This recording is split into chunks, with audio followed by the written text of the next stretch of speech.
to the site You task won't force. answer that. The answer to that is yes. It's very clear.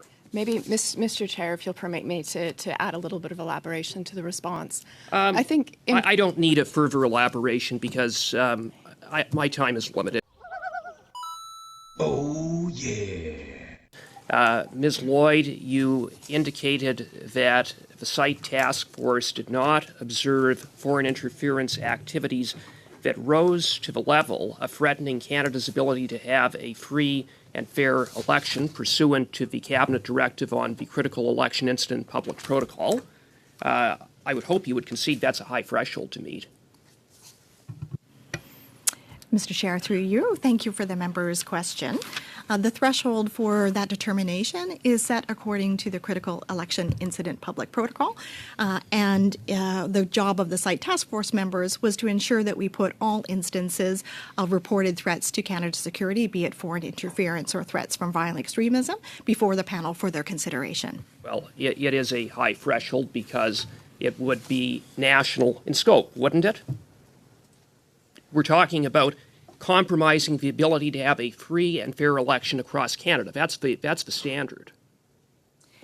Mr. Chair, thank you for the question. I believe our colleagues that appeared before you from the panel last week spoke to and gave evidence to that effect. What we want to ensure... I hope, Ms. Lloyd, with the greatest respect, that you would be familiar enough with the standard to answer yes or no to that.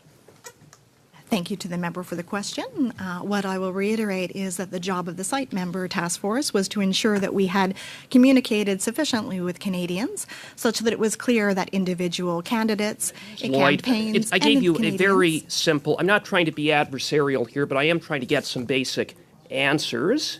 And I cited it's in response to your testimony where you said the determination was reached that interference activities did not rise to the level of threatening Canada's ability to have a free and fair election. And I asked you first that that's a high standard, and second of all, that in order for that standard to apply, that would encompass threats on a national scope. Straightforward questions.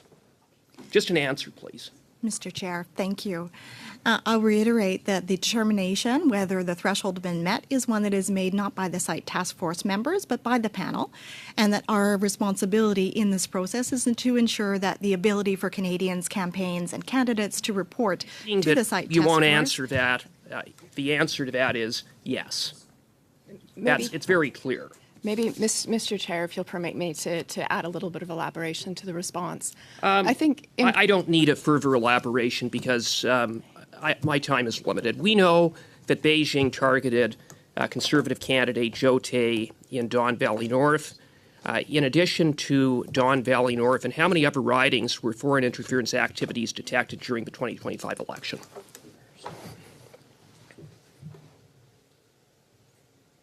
Thank you very much, Mr. Chair, for the question.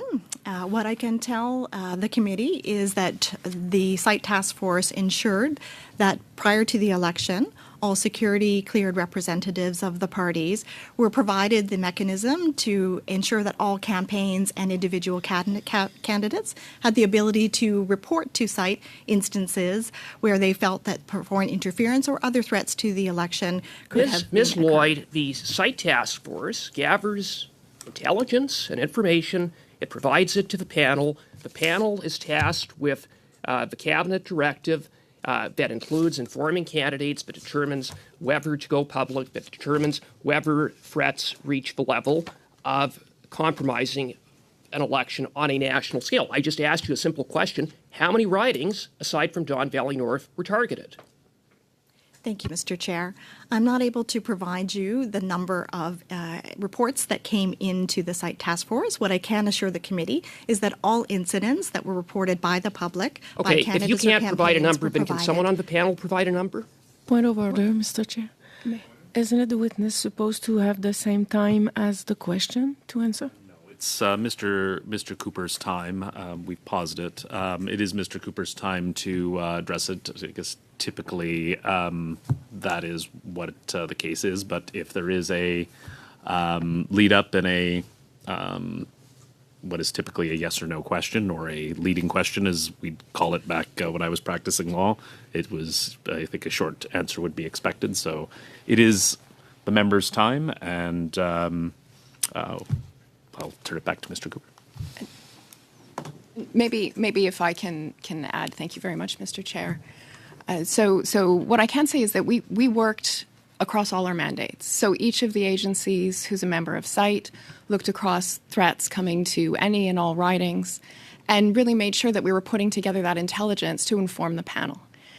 I think a very important part of that process this year was coming back and reporting to Canadians, not just on some of the individual issues that came up, but also on the information that gave, as my colleague Ms. Lloyd mentioned previously. I'm asking a simple question, and Ms. Lloyd referenced the fact that there were interference activities involving transnational repression, other activities, scamming, I think she referred to. And I'm just asking if there were other ridings on the radar of the RCMP on behalf of the security establishment, on behalf of CSIS, Foreign Affairs, that were noted. Were there other ridings? Were there other candidates targeted? Thank you, Mr. Chair, for the question from the member. As my colleague has mentioned, the CITE Task Force members were alert and reported to the panel all instances. I assume you're regardless of where they alert, occurred. and I assume you report to the panel. That's your job. But I asked a question, were any ridings, in addition to Don Valley North, were any other candidates targeted? Yes or no? Thank you, Mr. Chair. As I mentioned, we were alert and reported all instances across the country in all ridings. It'd be a very unproductive meeting because all we're getting Mr. is a Cooper. stonewalling from the panel, Mr. Chair. And I think that when they, Mr. Chair, I do raise a concern. Is this a that point of order? Is this a point of order? Point of order. Point of order, Mr. That Cooper. when questions are put to witnesses, I think they have a duty to answer when I ask yes or no questions that are straightforward to say to obstruct, as we saw from this panel. I would just ask that you direct them to answer questions that are straightforward in nature. Thank you so much. Sorry, Madame Kabaga, do you wish to No, add I the floor? just hope to get to my turn. Okay. Yeah. I can't make the witnesses answer. Your point has been made very clearly, Mr. Cooper. I have been in similar positions as a member of the committee to witnesses. Members are here; they are elected to represent their constituents.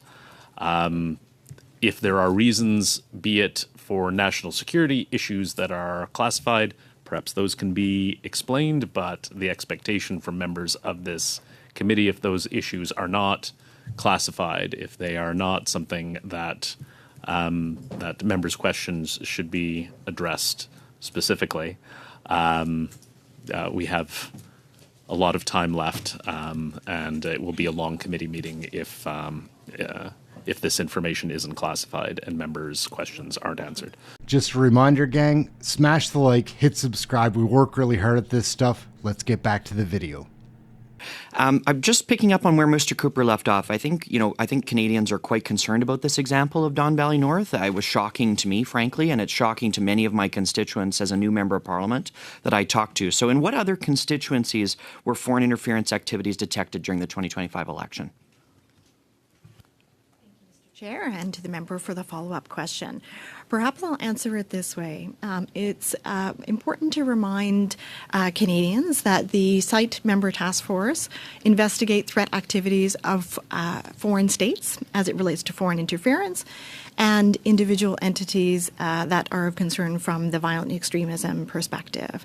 And so we did say during the tech briefings that in not all instances would we be able to share the detail of where we detected those occurrences with Canadians. Why would that be the case? Why would you not be able to share with Canadians whether their constituency was targeted by a foreign state or not? I don't understand the lack of transparency there. Thank you, Mr. Chair, and thank you for the question. If you'll permit me to finish, what we were trying to balance in terms of the instances where we did speak publicly, and we did so on 2 occasions out of the 5 appearances we had, were a number of concerns. One, we wanted to ensure that when we did speak publicly, we were not unduly amplifying the messages of foreign interference actors by contributing to the dialogue. Second, in some instances, we need to ensure that we are ensuring the integrity of national security investigations. But I understand that during the election, ma'am, I really do. But we're well past the election now. The results are finalized, certified. They're in government. We're not. Like, it's pretty final. So I don't understand now why you cannot share that.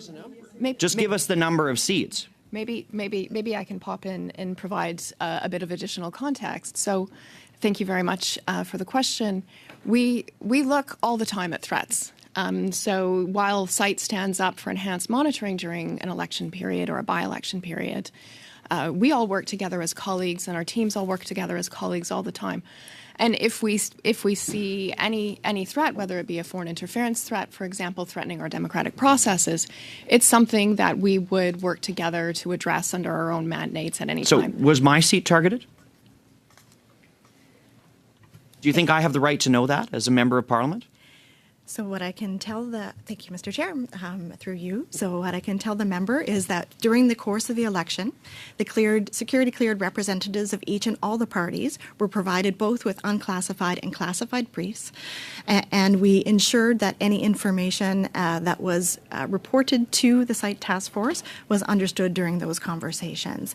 And on the question of what is the impact, as my colleague said, post-election, as we have heard in testimony, and our minister has also said, the Minister of Public Safety, foreign interference itself is a threat that is persistent and pervasive. And that was also a conclusion of Commissioner Hogue. And so as my colleague Bridget said, we do need to ensure that as we share information, necessary information to equip Canadians to be resilient against those threats, we are ensuring that we do not compromise our methodologies. So I've got one more question. In terms of Madame Drouin was here last week and testified at committee that countermeasures were deployed that disrupted or even neutralized attempts at foreign interference in certain constituencies. Will you tell us where those countermeasures were deployed?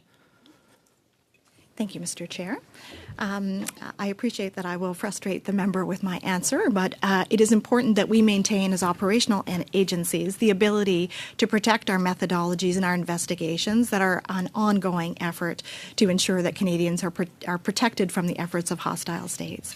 And so I will not, for the reasons of protecting the integrity of those efforts, share the details of where we applied each and every instance of our interventions to protect Canadians during the election period. So thank you for that. Was very clear, actually. So I appreciate that answer. I just find it very concerning that countermeasures aside, you will not tell Canadians which constituencies were targeted. And like the Don Valley North example was not shared as widely as perhaps you think it was, as many of us were shocked to learn of the details. And so if there are other constituencies that are subjected to either threats during an election period or ongoing, I believe, and I think most of us believe, that Canadians have the right to know what those constituencies are that are being targeted by foreign states. And I'd strongly encourage you folks to reconsider being more accountable and publicly transparent about sharing those constituencies. Thank you, Chair. Canadian federal politics are absurd. We're going to stick a fork in that video. It's over. My name's Aaron. This is Canadian Looney. Smash the like, hit subscribe. Please leave a comment below if you have something to share. Enjoy this playlist. Check out this video. We've got lots of things to watch. Aaron, Canadian Looney. We'll catch you in the next video. Thank you for watching this one. Ciao for now.